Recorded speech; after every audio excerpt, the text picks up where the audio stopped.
안녕하세요. 여기는 심야낭독회 별밤 산책. 저는 여러분의 별밤 산책지기 임예은입니다. 책과 함께하는 이 시간이 밤하늘의 별처럼 여러분의 마음을 환하게 비추길 바라봅니다. 첫 번째 코너는 북큐레이션 코너입니다. 오늘이 9회차 방송인데요. 벌써 많은 분들이 사연을 보내주셔서 어떤 분부터 소개드려야 할지 행복한 고민에 빠졌습니다. 다시 한번 감사드립니다. 앞으로도 지금처럼 많은 관심 부탁드릴게요. 자, 그럼 시청자 사연부터 만나볼까요? 대전 중구에서 이지선 님이 보내주셨습니다. 안녕하세요. 저는 이제 막 40대가 된 직장인입니다. 요새는 40도 젊은 나이라고들 하지만 막상 이 나이가 되니 내가 잘 살고 있는 걸까? 또 어떻게 하는 게 잘 사는 걸까? 이런 인생 고민이 참 많아집니다. 인생에 대해 생각해 볼 수 있는 좋은 책 추천해 주실 수 있을까요? 네, 이지선님 사연 보내주셔서 감사합니다. 책을 통해 인생을 배우려는 자세 정말 멋지신데요? 이렇게 삶의 스승을 찾는 모든 분께는 아마 이만한 책이 없을 것 같습니다. 이름 석자만으로도 큰 울림을 주는 고 이어령 교수가 전한 마지막 메시지가 담긴 책, 이어령의 마지막 수업입니다.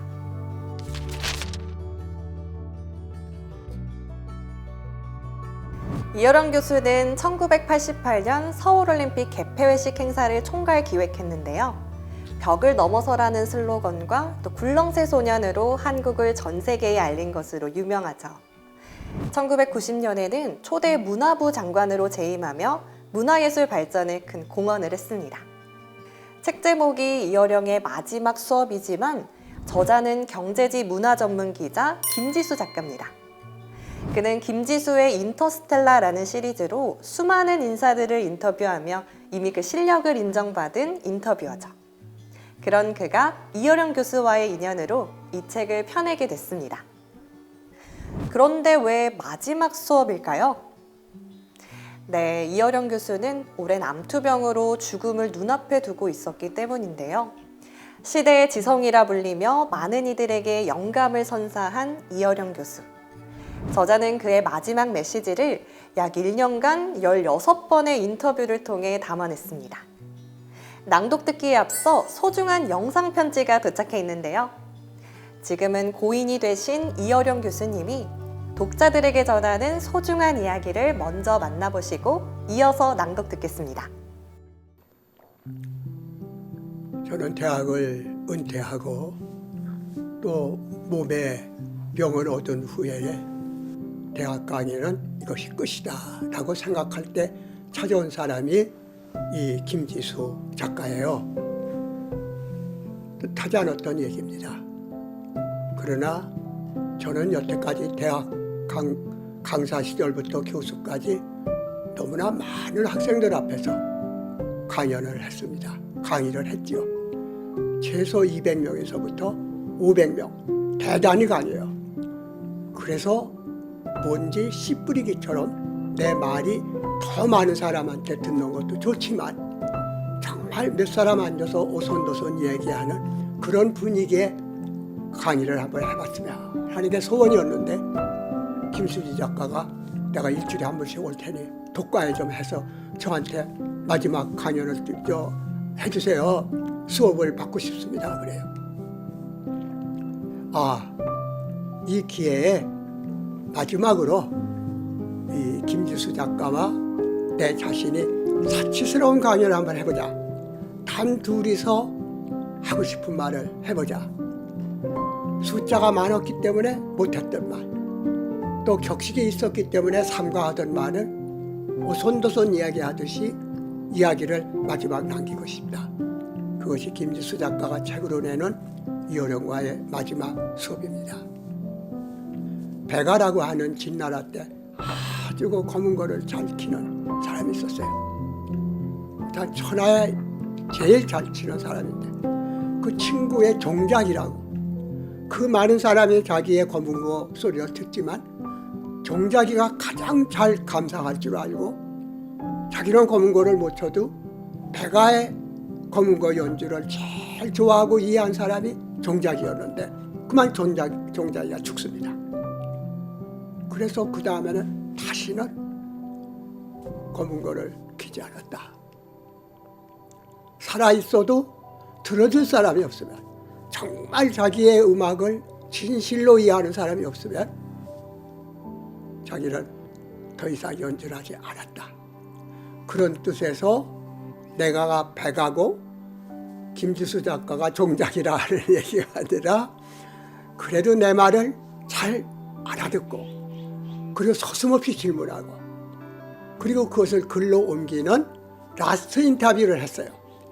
그때 엄청난 반응이 있어서 그중에 어린 학생 하나가 내가 극단적 선택을 하려고 했는데 당신이 이아무개와 대담하는 그 내용을 보고 다시 살아야겠다는, 암에 걸리시고 나이가 90이 되셔도 저렇게 일을 하고 계신데 안 되겠다. 그래서 자기가 그 극단적 선택을 하지 않았다.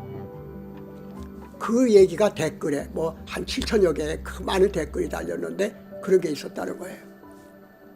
결국은 그 댓글을 달아준 사람하고 김지수 작가하고 내가 투병하는 그 한시적인 생활 속에서 더는 또 앞으로 내가 이런 수업을 할 수 있을까, 그 느낌 속에서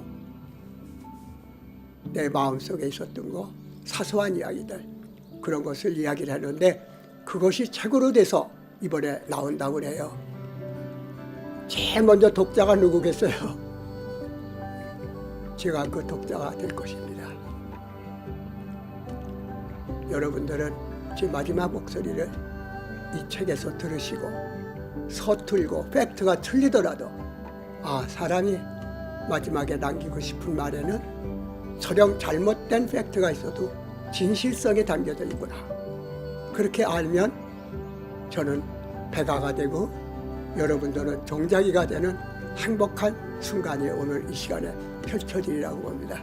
여러분들 직접 가서 대화를 하고 김지수 작가와 함께 이 프로그램에 참여했어야 되는데 역시 제 마음이 몸이 따르지 않기 때문에 간단한 영상으로 인사 말씀드렸습니다. 감사합니다. 이어령의 마지막 수업.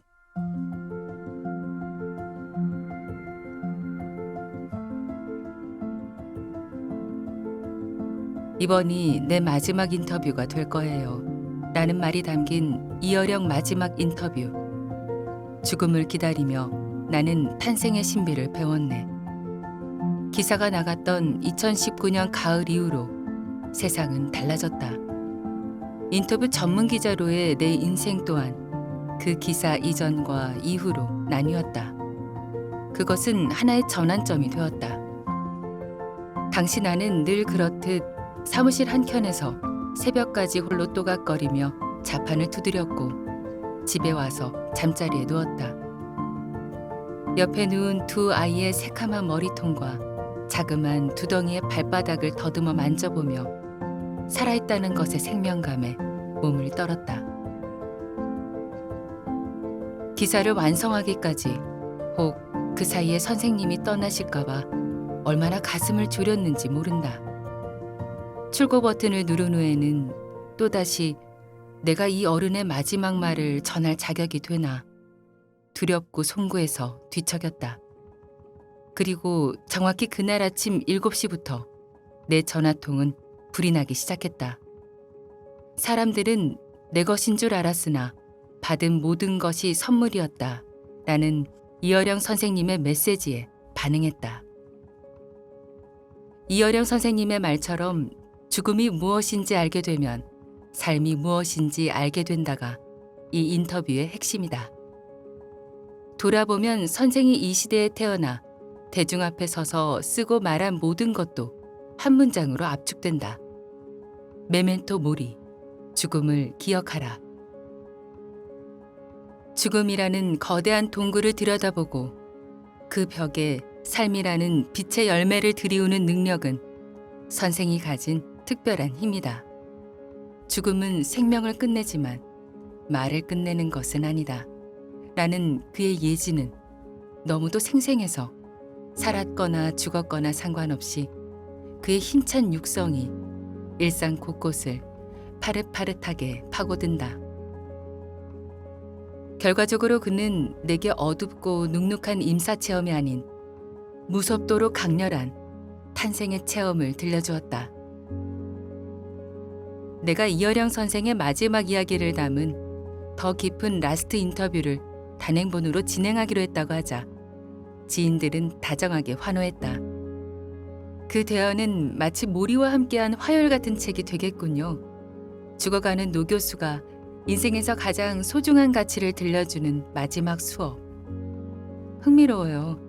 우리에겐 특별한 선물이 될 거예요. 내가 직접적으로 그 이야기를 전하지 않았지만 눈치 빠른 선생은 이미 상황을 간파하고 있었다. 그는 모리 교수와는 여러모로 다른 사람이었으나 죽어가는 스승 곁에서 삶의 진실을 듣고 싶어하는 독자들의 간절한 소망은 정확히 이해했다.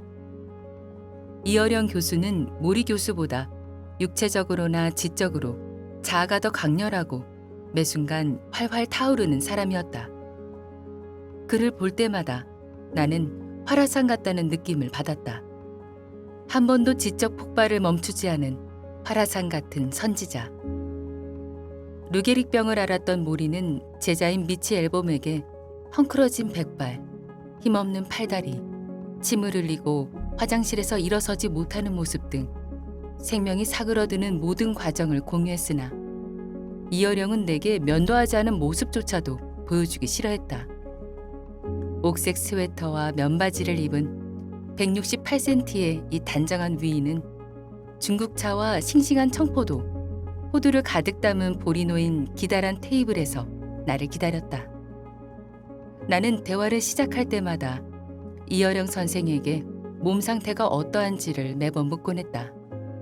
때때로 선생의 몸은 불시에 안 좋아져 나는 평창동 언덕 위로 달리던 택시를 돌려 언덕 아래로 곤두박질 치듯 내려와야 했다. 그런 날은 오후에 힘없는 목소리로 전화가 걸려오곤 했다. 아까는 미안했네. 지금은 조금 기운을 차렸어. 해야 할 이야기를 다시 이어갈까? 복부까지 팽팽한 공명으로 당겨진 그의 목소리는 활시위를 떠난 화살처럼 귀의 관역 정중앙에 꽂혔다. 그러나 그 자신, 그렇게 힘센 말을 쏟아낸 후엔 말발굽에 여진이 남아 당신의 골상을 때린다고 괴로워했다. 내가 쏟아낸 말들이 내 뒷골에서 웅웅거려. 나는 선생의 코앞에 이른 죽음과 병마에 함께 쫓기는 기분으로 가을을 보내고 겨울을 보냈다. 도끼날이 얼음을 내리치듯 칼바람 일던 어느 아침에는 바람 구두를 신고 먼 길을 떠날 사내처럼 선생은 한달음에 말했다. 내년 3월이면 나는 없을 거야. 그때 이 책을 내게. 노인의 목숨을 노리는 코로나 바이러스가 그의 집 대문 앞을 서성거리는 듯한 두려움에 나는 매번 찬바람을 일으키며 초인종을 누르기가 송구했다. 그러나 그는 도움을 필요로 하는 연약한 사람이 아니라 도움을 주려는 사람의 자세로 나를 맞았다. 통창으로 산 그림자와 빛이 쏟아지는 그의 저택에서 나는 한 번도 주눅든 적은 없었지만 선생이 풍기는 위용에 여러 번 숨을 고르곤 했다. 어둠과의 팔씨름. 작년 10월에 선생님은 라스트 인터뷰에서 빅뱅처럼 모든 게 폭발하는 그런 꿈을 꾼다고 하셨죠. 너무 눈이 부셔서 볼 수 없는 어둠, 죽음이 곁에 누웠다 간 느낌이라고요. 평생 죽음을 기억하라고 외치던 선생님은 드디어 곁에 가까이 와서 누운 죽음을 잘 사귀어보기로 하셨고 그렇게 알게 된 그 미스터리하고 섬뜩한 친구에 대해 저와 세상 사람들에게 이야기해주기로 하셨어요. 요즘엔 어떻게 밤을 보내고 계십니까? 요즘엔 밤마다 팔씨름을 한다네. 팔씨름을요? 야밤에 깨어 누구와 팔씨름을 하십니까? 근육이 빠져 더욱 얇아진 스승의 팔뚝을 나는 의아한 눈초리로 바라보았다. 매일 밤 나는 죽음과 팔씨름을 한다네. 어둠의 손목을 쥐고서 말이야. 어둠의 혈관을 소나기에 움켜쥐고 보여하는 나의 스승을 상상해 보았다. 수수께끼 같은 미소를 띤 채 그는 파일을 열어 시 한 편을 읽어주었다. 한밤에 눈 뜨고 죽음과 팔뚝 씨름을 한다. 근육이 풀린 야윈 팔로 어둠에 손을 쥐고 힘을 준다. 식은땀이 밤이슬처럼 온몸에서 반짝인다. 팔목을 꺾고 넘어뜨리고 그 순간 또 하나의 어둠이 팔뚝을 걷어올리고 덤빈다. 그 많은 밤의 팔뚝을 넘어뜨려야 겨우 아침 햇살이 이마에 꽂힌다. 심호흡을 하고 야윈 팔뚝에 알통을 만들기 위해 오늘 밤도 눈을 부릅뜨고 내가 넘어뜨려야 할 어둠의 팔뚝을 지켜본다. 감정을 자제한 드라이한 목소리에 힘이 느껴졌다. 나는 이제부터 자네와 아주 중요한 이야기를 시작하려 하네. 이 모든 것은 내가 죽음과 죽기 살기로 팔씨름을 하며 깨달은 것들이야. 이해하겠나? 어둠의 팔뚝을 넘어뜨리고 받은 전리품 같은 것이지. 이 생의 마지막 수업이 될 테니 가장 귀한 것을 주고 싶다고 했다. 어둠의 시면을 직면했던 환자의 눈에 다르르 지혜의 불꽃이 일었다. 예일대 교수인 셸리 케이건이 했던 유명한 이야기로 수업의 서문을 열었다. 한 사람이 우주선을 타고 여행을 떠나기 전에 친구와 작별 인사를 했어. 우주의 시간은 달라서 돌아오면 200년이 훌쩍 지나버려. 지구 시간으론 마지막 만남이니 그게 결국 죽음인 거라. 그런데 이를 어째? 그 우주선이 출발하다가 중간에 폭발을 해버린 거야. TV 중계로 그걸 지켜보던 친구가 깜짝 놀랐겠지. 아이고, 내 친구가 죽어버렸네. 그제야 울고불고 난리가 났어. 아이러니하지 않나? 그럼 아까 죽음은 뭐고 지금 죽음은 또 뭔가? 글쎄요. 내 눈앞에는 없어도 다른 시공간을 살아도 어딘가에 있다라는 인식이 우리를 견디게 하지 않습니까? 적어도 그 존재를 상상할 수 있으니까요. 좀 더 드라이하게 이야기해보지. 고려 청자가 있어. 사람이 아니고 사물이네. 고려 청자는 무덤 속에 있었어. 이걸 500년 후에 발굴했다면 내 눈앞에 없었어도 고려 청자는 500년을 존재한 거야. 그런데 이게 깨지면 그 순간 아이고 이걸 어째 한탄을 하지. 그런데 그 청자는 무덤 속에 있을 때 이미 우리 앞에 없었던 것 아닌가? 알 것도 같고 모를 것도 같습니다. 서양에서는 지금까지 영과 육이라는 이원론을 가지고 삶과 죽음을 설명했네. 소크라테스도 다르지 않아. 하지만 나는 육체와 마음과 영혼, 삼원론으로 삶과 죽음을 설명할 참이야. 그가 유리컵을 가져다 내 앞에 두고 결결인 표정을 지었다. 죽음에 관한 느슨한 아포리즘을 기대했던 나는 당황했다. 선생은 마치 새로운 물리법칙을 발견한 후 실험 도구를 앞에 두고 흥분한 과학자처럼 보였다. 이 유리컵을 사람의 몸이라고 가정해보게나. 컵은 무언가를 담기 위해 존재하지. 그러니 원칙적으로는 비어 있어야겠지. 빈 컵이 아니면 재구실을 못할 테니. 비어 있는 것, 그게 보이드라네. 그런데 비어 있으면 그 뚫린 바깥면이 어디까지 이어지겠나? 끝도 없어. 우주까지 다. 그게 영혼이라네. 그릇이라는 물질은 비어 있고 빈 채로 우주에 닿은 것이 영혼이야. 그런데 빈 컵에 물을 따랐어. 보이차를 따르는 소리가 청량하게 들렸다. 여기 유리컵에 보이차가 들어갔지. 이 액체가 들어가서 비운 면을 채웠잖아. 이게 마인드라네. 우리 마음은 항상 욕망에 따라 바뀌지. 그래서 보이차도 되고 와인도 돼.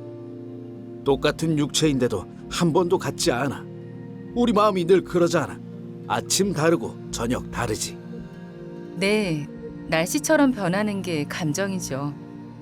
그런데 이것 보게. 그 마인드를 무엇이 지탱해주고 있나? 컵이지. 컵 없으면 쏟아지고 흩어질 뿐이지. 나는 죽어가고 있지만 여전히 내 몸은 액체로 채워져 있어. 마인드로 채워져 있는 거야. 그러니 화도 나고 환희도 느낀다네. 저 사람 왜 화났어? 뜨거운 물이 담겼거든. 저 사람 왜 저렇게 쌀쌀 맞아? 차가운 물이야. 죽으면 어떻게 되나? 컵이 깨지면 차갑고 뜨겁던 물은 다 사라지지. 컵도 원래의 흙으로 돌아가는 거야. 그러나 마인드로 채워지기 이전에 있던 컵 안의 보이드는 사라지지 않아. 공허를 채웠던 영혼은 빅뱅과 통했던 그 모습 그대로 있는 거라네. 알겠나? 컵 하나로 바디와 마인드와 스피릿, 현존과 영혼을 설명하는 이어령 선생님 앞에서 나는 할 말을 잃었다. 그토록 심오한 이야기를 이렇게 간단하게 풀어버리다니. 스승은 풀필이 불듯 말을 이었다. 영혼을 인정하지 않는 것은 유리컵 안의 빈 공간을 인정하지 않는 거라고. 마인드를 비워야 영혼이 들어간다. 마음을 비우는 것이 왜 그토록 중요한지 알겠습니다. 그렇지. 그건 실제로 유리컵 안의 공간의 문제라네. 빈 공간이 많을수록 영적인 공간이 커지는 거겠죠? 만원 버스를 생각해보게. 사람이 꽉 차서 빈대가 하나도 없는 게 바로 영혼 없는 육체라네. 유명한 일화가 있어. 스님을 찾아온 사람이 입으로는 한 수 배우고 싶다고 하고는 한참을 제 얘기만 쏟아냈지. 듣고 있던 스님이 찻주전자를 들어 잔에 들이붓는 거야. 아들짝 놀라 스님 차가 넘칩니다 했더니 스님이 그랬어. 맞네. 자네가 비우지 못하니 찬물이 넘치지. 나보고 인생을 가르쳐달라고? 비워야 가르쳐주지. 네가 차 있어서 말이 들어가질 못해. 마음을 비워야 영혼이 들어갈 수 있다네. 아, 마인드로만 채우고 살았는지 영혼으로 채우고 살았는지 어떻게 합니까? 깨지고 나면 알겠지. 미안한 얘기네만 대체로 정치가들의 바디에는 마인드만 꽉 차 있어. 깨지면 남는 게 없어. 빵, 돈 이런 것들만 남겠지. 시인, 화가, 종교인 비어있는 영혼의 세계를 이야기한 사람들은 영원히 가. 우주와도 통하니까. 문득 윤동주와 고흐가 떠오릅니다. 윤동주의 시 별에는 밤과 고흐의 그림 별이 빛나는 밤에 그들의 눈은 비어있으므로 무엇을 본 걸까요? 과학적으로 설명해 주겠네. 태초에 빅뱅이 있었어. 물질과 반물질이 있었지. 이것들이 합치면 빛이야. 엄청난 에너지지. 그런데 반물질보다 물질이 더 많으면 빛이 되다만 물질에 찌꺼기가 있을 것 아닌가? 그게 바로 우리야. 자네와 나지. 이 책상이고 안경이지. 이건 과학이네. 상상력이 아니야. 우리는 빛이 되지 못한 물질의 찌꺼기, 그 몸을 가지고 사는 거라네. 그런 우리가 반물질을 만나면 어떻게 될까? 빛이 되는 거야. 이보다 더 명쾌한 시를 들어본 적이 있었던가. 나는 울 것 같은 표정으로 말했다. 선생님, 태초와 나의 거리를 그렇게 쉽게 설명하시면 어떡합니까? 우리가 쓰는 에너지는 모두 빅뱅 때 만들어진 그 빛이라네. 반물질을 못 만나 물질로 남은 것들은 끝없이 뭐가 되고 싶겠나? 빛이 되고 싶을 거야. 빅뱅이 내가 태어난 고향이거든. 그런데 빅뱅 이전에 존재했던 빛도 물질도 아닌 이 보이드, 공허의 공간이 바로 신의 영역이라네. 거기에 빛이 들어가 창조가 되는 거지. 빛이 있으라 하니 빛이 있었다고 성경은 기록하고 있죠. 하나님의 영과 공허가 섞여 우주가 창조되는 순간이야. 천국은 뭐라고 설명하시겠어요? 물질과 마인드가 있었던 기억과 그것을 담을 수 있게 했던 보이드 그 자체. 기독교에서는 천국이라고 하고 소크라테스는 이데아라고 했네. 영원 불멸이야. 공허는 죽지 않아. 빅뱅 이전에 있었으니까. 이 모든 게 어둠과 팔씨름을 해서 깨달은 거란 말씀이죠? 그렇지. 어둠이 물러가고 창밖으로 빛이 들어오면 좀 덜 아프거든. 그때 비로소 잠을 청하는 거야. 나는 가만히 선생 앞에 빈 잔을 바라보았다.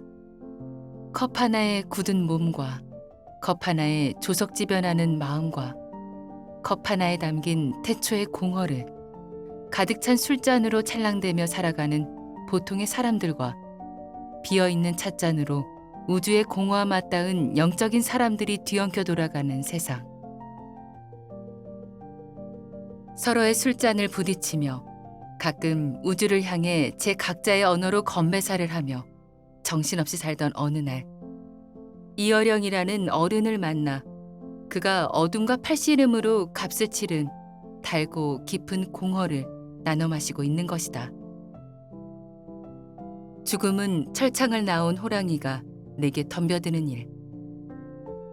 밤마다 공허를 충전한 현자는 한 차례 이야기를 쏟아낸 후 다음 라운드를 기다리는 복서처럼 의자에 기대 가만히 숨을 골랐다. 몹시 피로하나 패배하지 않겠다는 의지가 고인 눈빛이 형형했다. 어둠과의 팔씨름 얘기를 하셨는데 생각해보면 선생님은 살면서 패한 일이 거의 없으시죠? 아니야. 나는 매번 패했어. 글 쓰는 사람은 매번 패배한다네. 이해가 안 되는군요. 글로 치면 모든 영역에서 거의 다 백전백승하지 않았습니까? 아니라네. 난 매번 KO 패당했어. 그래서 또 쓴 거지. 완벽해서 이거면 다 됐다 싶었으면 더 못 썼을 거야. 갈매기의 꿈을 쓴 리처드 바크는 갈매기 조나단의 생애를 쓰고 자기 타자기를 바닷속에 던져 넣었다잖아. 그걸로 다 썼다는 거지.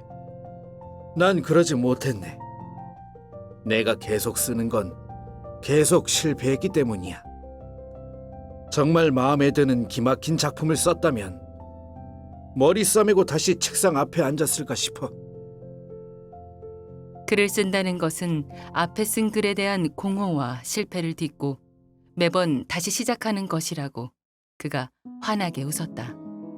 그 순간 나는 나의 스승이 바닷가 모래사장에 앉아 지는 해를 바라보며 모래집을 짓는 아이처럼 보였다. 매번 실패할 수 있기에 이 놀이가 끝나지 않을 거라고 믿는 아이. 막막한 울분이 아니라 가벼운 흥분에 휩싸인 채로. 갈매기 조나단은 먹이를 위해서 날지 않고 궁극의 비행을 위해 날았잖아요. 선생님은 혹 계속 글을 쓰기 위해 자신이 실패하고 있다고 가정하는 것은 아닌지요? 모르겠어. 나는 평생 도전이 필요한 인간이었네. 계속 쓰고 또 쓰고 다시 썼네. 강해서가 아니라 약해서 다시 하는 거라네. 니체도 다르지 않아. 운명이여 오너라. 위인들이 거창해 보여도 그렇지가 않아. 지면 또 한 번 부르짖을 뿐이지. 스스로 쓸 말이 없어서 남의 얘기나 옮겨봐. 그건 서생이지. 글자 쓰는 사람, 글 쓰는 사람이 아닌 거야. 사람들은 글씨 쓰는 사람과 글 쓰는 사람을 혼동하는데 글씨 쓰는 사람은 서경이네.